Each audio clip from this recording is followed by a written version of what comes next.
Morning. I'm getting prepared to do an interview on Radio 100.9 Hits FM in Hobart with Jimmy and Nath.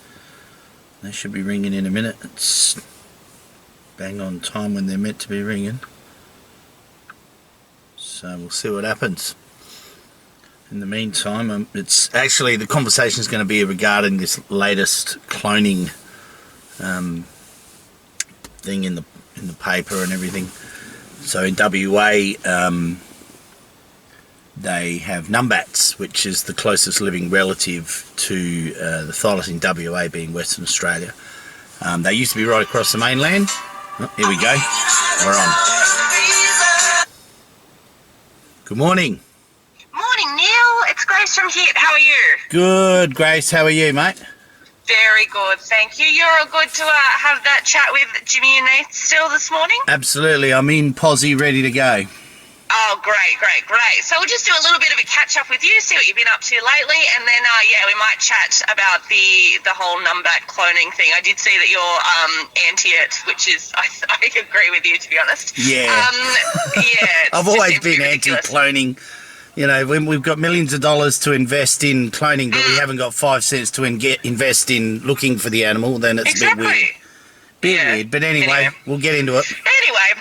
So I tried to give the boys as much information as I could, but I'll be honest, they don't know heaps about it, so you're probably going to have to lead the way on explaining it and stuff. Yeah, no worries. All good. Yeah. All good. Cool. All right, I'll pop you on hold. Won't be a second. No worries. Cheers. Thank you. Tay.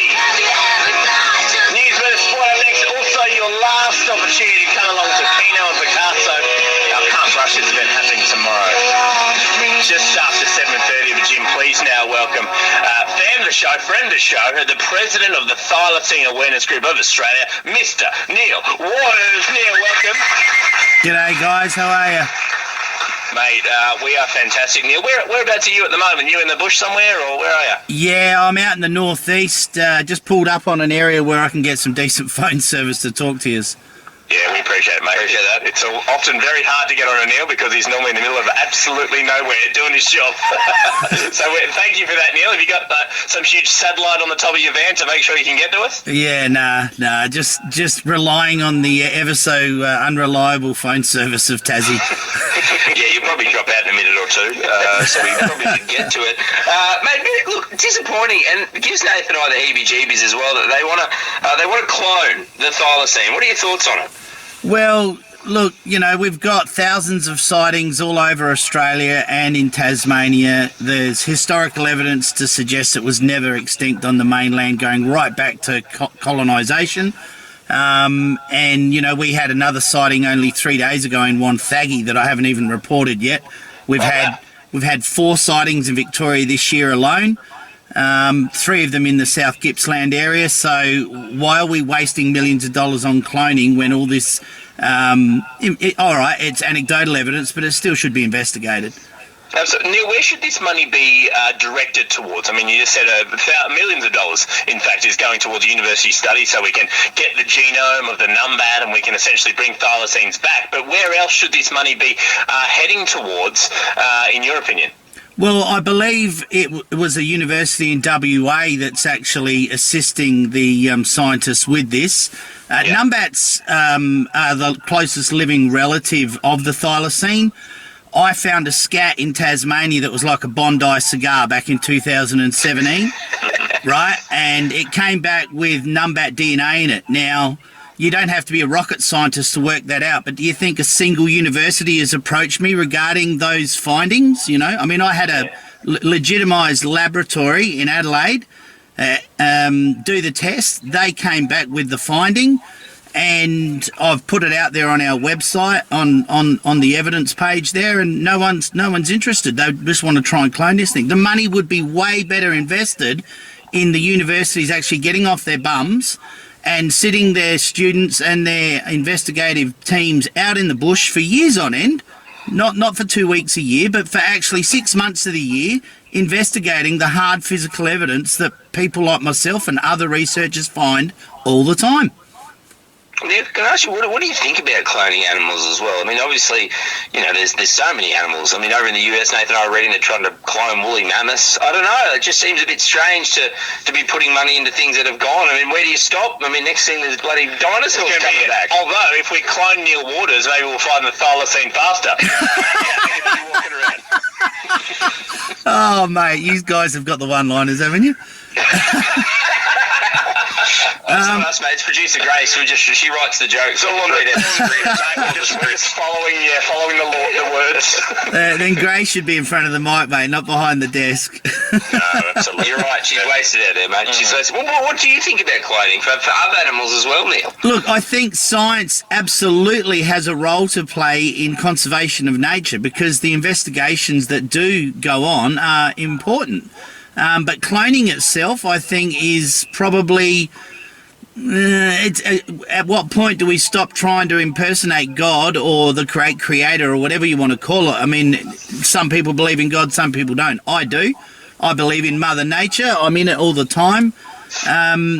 It's a personal thing for me. I really do think that there are a lot of animals out there that aren't extinct, that have claimed to be extinct because the extinction model is clearly flawed. Well, how many more species have to be resurrected before they revisit the way they class things as extinct? I mean, Mr. Archer, who was the first person to start talking about cloning, wrote the paper for extinction for the Thylacine back in the late 70s. And in 1982, Hans Narding from the National Parks and Wildlife Service in Tassie saw a thylacine, described it down to a T. National Parks believed him, kept it secret for 2 years, investigated it. They didn't find anything to prove what he'd said, but they believed him. And yet 2 years later in 86, they still allowed it to be classed as extinct. It's ridiculous. Yeah. It's not extinct. Can I ask you about this report? So 3 days ago, talk to us about this new sighting. Well, a fella who lives in Wonthaggi, who I've actually personally met before. I knew his mother-in-law a few years ago. We did some investigations on this stuff together. He knows a fair bit about the animal because of that relationship with his mother-in-law. Broad daylight, 5:30 in the afternoon, him and a mate driving out of Wonthaggi, literally on the edge of the town. One crosses the road about 70 metres up in front of them, and they see it for about 5 or 6 seconds crossing the road, and they both had a jaw-dropping moment, So, and that whole South Gippsland area's got hundreds and hundreds of sightings going back to the 1920s and beyond. And yet still we have this narrative that the animal's extinct and we've got to clone it. We owe it to the Thylacine to bring it back, seriously, get a grip. Yeah, well, Neil, you're right, mate. The only thing we should be cloning, we're cloning Neil's. Absolutely. And send him out to Gippsland, let's find it. Well, Neil, we're always behind you on this show, mate. I wish you all the best. Can't wait to get you on very soon. And good luck with the search, mate. We've got you back. Cheers, buddies. I'm looking forward to that billboard campaign down the Brooker Highway, let me tell you. We're working on it. Good work. Thanks, Neil. That was great. I'll send you a copy of the audio later on. No worries. Thanks, Grace. Have a great day. Enjoy. Chat soon. Bye. Cheers.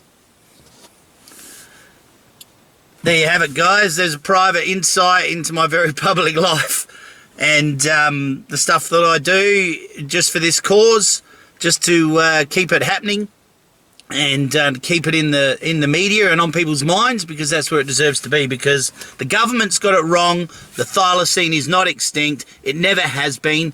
It's quite possibly critically endangered or endangered. I think it's actually quite abundant on the mainland, and it's an incredibly elusive, solitary animal 90% of the time.